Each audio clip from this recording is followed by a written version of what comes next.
ఏపీలో కూటమి ప్రభుత్వం అధికారంలోకి వచ్చిన తర్వాత మున్సిపాలిటీల్లో వైసీపీ పాలక వర్గాల పీఠాల కోసాలు కదులుతున్నాయి.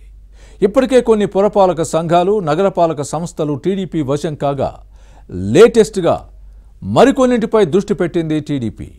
ఈ క్రమంలోనే కర్నూలు జిల్లాలోని ఓ మున్సిపాలిటీపై కన్నేసింది.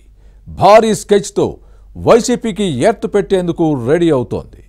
ఇంతకీ టీడీపీ ఫోకస్ పెట్టిన ఆ పురపాలక సంఘం ఏది? వైసీపీ కౌంటర్ స్ట్రాటజీ ఏంటి?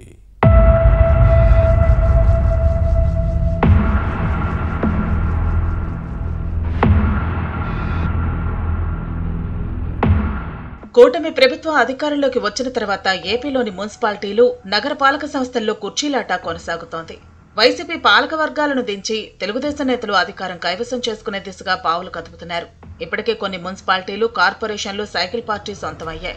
ఈ క్రమంలోనే ఇప్పుడు కర్నూలు జిల్లా ఎమ్మిగనూరు పురపాలక సంఘంపై కూటమి కన్నేసింది. దీంతో పొలిటికల్ హీట్ పెరిగింది. ఎమ్మిగనూరు మున్సిపాలిటీకి 2021లో ఎన్నికలు జరిగాయి. మొత్తం 34 వార్డులకు గాను వైసీపీ 31, టీడీపీ 3 సీట్లను గెలుచుకున్నాయి. 33వ వార్డు కౌన్సిలర్ శంకరమ్మ కొంతకాలం క్రితం అనారోగ్యంతో మృతి చెందారు. ఇప్పటికీ ఆ స్థానానికి ఎన్నిక జరగలేదు. మున్సిపల్ చైర్మన్ గా రఘు, వైస్ చైర్మన్ గా దివ్యకళ, నజీర్ అహ్మద్ ఎన్నికయ్యారు. కానీ వైసీపీ పాలకవర్గం అభివృద్ధిని విస్మరించింది.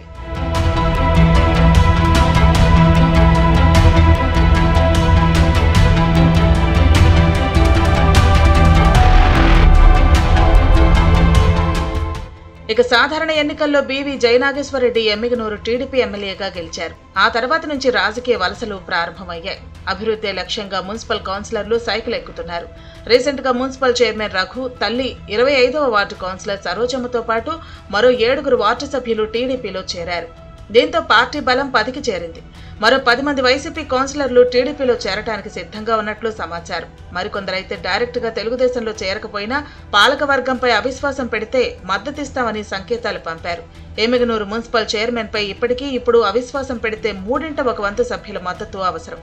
జరుగుతున్న పరిణామాల ప్రకారం వైసీపీ కౌన్సిలర్లు టీడీపీకి మద్దతు తెలిపితే ఎమ్మిగనూరు మున్సిపాలిటీ టీడీపీ కైవసం చేసుకునే అవకాశం ఉంది.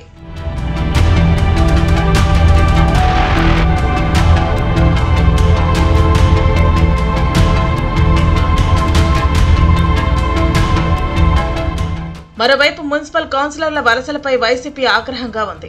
టీడీపీ ఎమ్మెల్యే జయనాగేశ్వరరెడ్డి టార్గెట్ గా విమర్శలకు దిగుతోంది. Municipal vice chairman Nazir Ahmed తో పాటు మరికొందరు వైసీపీ నాయకులు వ్యక్తిగత విమర్శలకు దిగారు. ఎమ్మెల్యే బీవీ జయనాగేశ్వరరెడ్డి వర్గం వెంటనే రియాక్ట్ అయి నజీర్ కు స్ట్రాంగ్ కౌంటర్ ఇచ్చింది. అభివృద్ధిపై చర్చకు రావాలని వైసీపీ నేతలకు సవాల్ విసిరారు. వైస్ చైర్మన్ అవినీతి అక్రమాలకు పాల్పడ్డారని ఆరోపించి అన్ని బయటపెడతామని వార్నింగ్ ఇవ్వడంతో ఎమ్మిగనూరు పాలిటిక్స్ హీట్ ఎక్కాయి. మున్సిపల్ చైర్మన్ పీఠంపై కన్నేసిన కూటమి ప్రభుత్వం ఎప్పుడు కైవసం చేసుకుంటుందో అన్న అంశంపై ఉత్కంఠ నెలకొంది.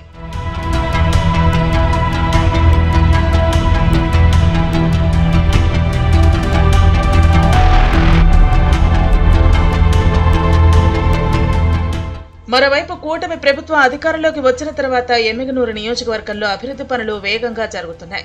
3,500 ఎకరాల్లో విస్తరించి ఉన్న బనవాసి జెర్సీ పశుగణాభివృద్ధి కేంద్రంలో వ్యాక్సిన్ ఉత్పత్తి కేంద్రం ఏర్పాటు అంశాన్ని పరిశీలించాలని ఎమ్మెల్యే జయనాగేశ్వరరెడ్డి ముఖ్యమంత్రి చంద్రబాబు దృష్టికి తీసుకెళ్లారు. వైసీపీ ప్రభుత్వం గాలికొదిలేసిన టెక్స్టైల్ పార్క్ అభివృద్ధికి చర్యలు తీసుకుంటున్నారు.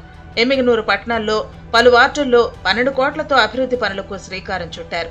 3 కోట్ల నిధులతో సీసీ రోడ్ల పనులు పూర్తి చేశారు. 4 కోట్లతో ప్రధాన రహదారులను విస్తరించి తారు వేయించారు. మంచినీటి సమస్యల పరిష్కారంపై దృష్టి పెట్టారు.